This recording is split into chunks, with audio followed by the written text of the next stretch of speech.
komiti tiggaɗum diga gwamnati mofgal lesdi gam daruki ladduɗe durgol wari Bauchi les ardungal profeso Attahiru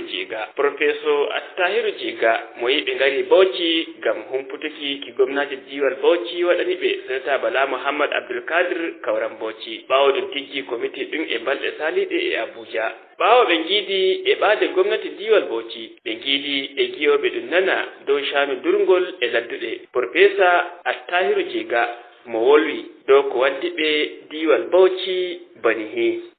Makasudin zuwan mu dai shine mu dan yi bayani da dalila wargo amin Bauchi min wari waɗugo bayani e findinki dow anniya ardiɗo lesdi Nigeria je umtugo taskaram durgol lamar on ko en accika nden woodi bote masin hedi jahol yeeso lesdi. Ngam non lalle ardiɗo lesdi Nigeria laari hani en ɓesda tiɗɗal dow majum o naftiri e bawɗe maako o tiggi komitiru ga sawrata no ɗum dogginta kuuɗe nden.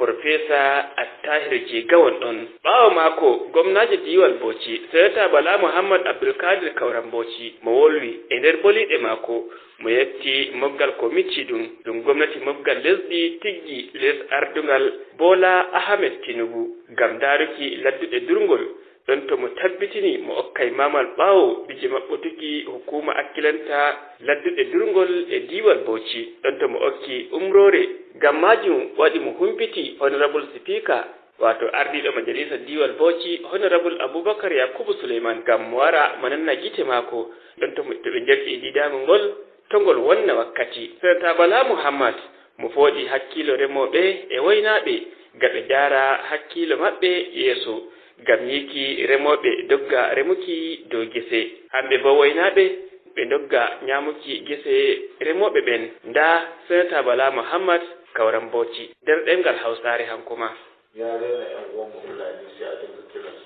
Hande kala yaware fuu timi dow bandiraɓe men fulɓe nden bana ko en andi ha pullo jooɗi fuu a tawan risku e ton. Ngam non mi ɗon fooɗa hakkilo mon dow ta on nastina na'i nder gese maɓɓe.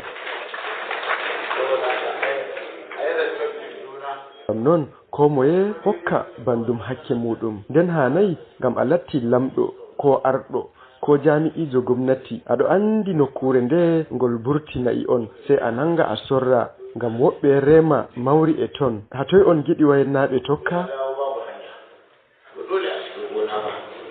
Senata Bala Muhammad Abdulkadir wonɗon woɓɓe nder garɓe mofgal ngal e ɓaade gwamnati diwal Bauchi ɓe mi hirdi e maɓɓe ko moye fuɗɗiray inde muɗum ɗon to nani seyo e no komiti ɗum wardi bo non no ɓe keɓtiri komiti ɗum.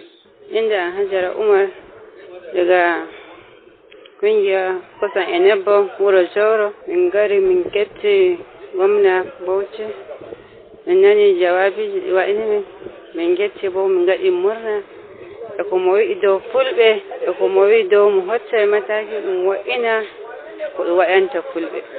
To ndennama on nder boɗɗinoɓe kosam e nebbam e ɗon e wuro Jawro to da goɗɗum taskaram waddama daga mofgal lesdi noye nanɗon belɗum joni e nder majum? To min ɓeeti murna min ɓeeti farin ciki min nani murna dow ɗum ɗum waddi dow wo'inki min ɓeetati min gaɗi min keɓi cigaba. Woɗɗe wonɗon keɗitiɗon ɓawo ɗum joddake e maɓɓe e komiti garɗum diga mofgal lesdi les ardungal professeur Attahiru Jega. Ibrahim Muhammad Junguɗo Code Radio International diga Bauchi, Nigeria.